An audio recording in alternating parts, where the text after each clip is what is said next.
The Magic Apples, Norwegian Fairy Tale. Once upon a time, there was a lad who was better off than all the others. He was never short of money, for he had a purse which was never empty. And he never was short of food, for he had a tablecloth on which, as soon as he spread it, he found all he wanted to eat and drink. And besides, he had a magic wishing cap. When he put it on, he could wish himself wherever he wanted, and there he would be that very moment. There was only one thing that he lacked.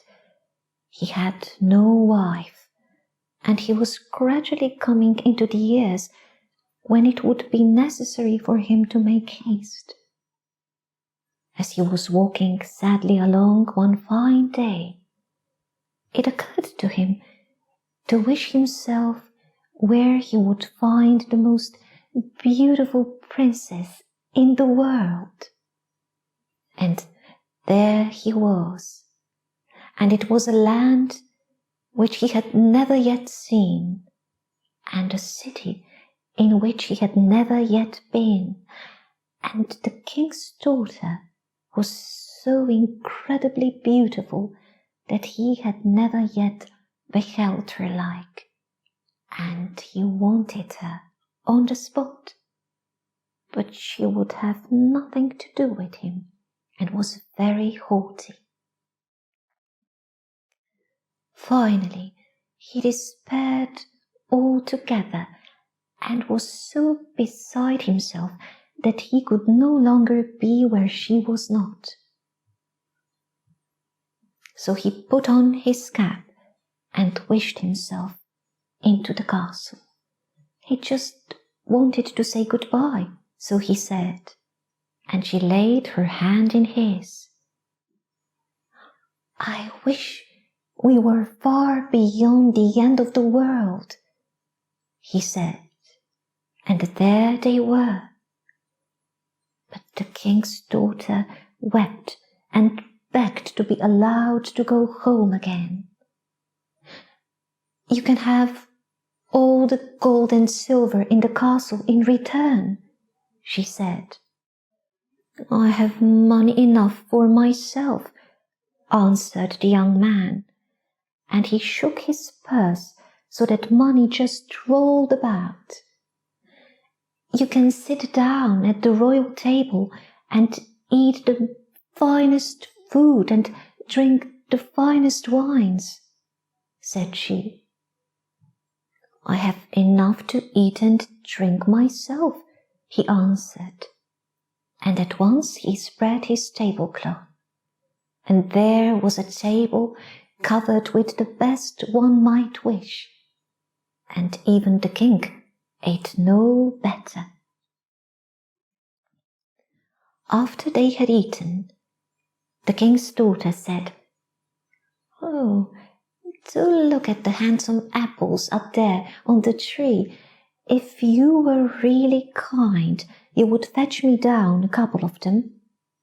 Well, the young man was not lazy, not at all, so he climbed up. But he had forgotten his purse and his tablecloth, and these she took. And while he was shaking down the apples, his cap fell off, and the princess put it on and wished herself back in her own room, and there she was that very moment. "You might have known it," the young man said to himself, and hurried down the tree.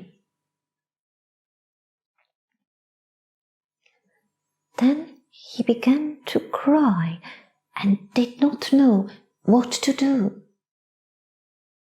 As he was sitting there, he sampled the apples that he had thrown down, and he tried one, and soon after he had a strange feeling in his head, and when he looked more closely, he had a pair of horns. "Well, now it can do me no harm," he said, and calmly went on eating the apples. Suddenly, the horns had disappeared, and he was as before. "Good enough," he said, and with that he put the apples in his pocket and set out to search for the king's daughter. He went from city to city, and he sailed from country to country, but it was a long journey and lasted a year and a day, and even longer. But one day he got there after all. It was a Sunday, and he found out that the king's daughter was at church. So he sat himself down with his apples before the church door and pretended to be a peddler. "Apples of Damascus, apples of Damascus," he cried. And sure enough, the king's daughter came, and she told her maidens to go and see what precious things the peddler from abroad might have to offer. Yes, he had apples of Damascus. "What do the apples give one?" asked the maiden. "Beauty and wisdom," he answered, and the maiden bought them. When the king's daughter had eaten of the apples, she had a pair of horns, and the castle was hung with black. And in the whole kingdom proclamation was made from all pulpits that whoever could help the king's daughter should get her and half the kingdom besides. The best physicians around the country came along, but none of them could help the princess. But one day a foreign doctor from afar came to court. He was not from their country, so he said, and had made the journey purposely, just to try his luck there. But he must see the king's daughter alone. The king's daughter recognized him and grew red and pale in turn. "If I help you now, will you marry me?" asked the young man. Yes, indeed, she would. Then he gave her one of the magic apples, and the horns were only half as large as before. But he said, "I cannot do no more until I have my purse and my tablecloth and my cap back again." So the princess went and brought him his cap and his tablecloth and his purse. Then he gave her another magic apple, and the horns were no more than tiny hornlets. "I cannot do no more until you have sworn that you will be true to me," said he, and she swore that she would.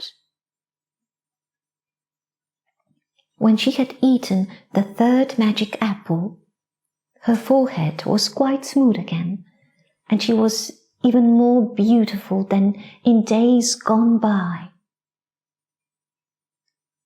There was great joy in the castle. They prepared for the wedding. Yes, indeed, they invited people from east and west to come to it. They ate and drank and were merry and of good cheer. And if they have not stopped, they are merry and of good cheer to this very day.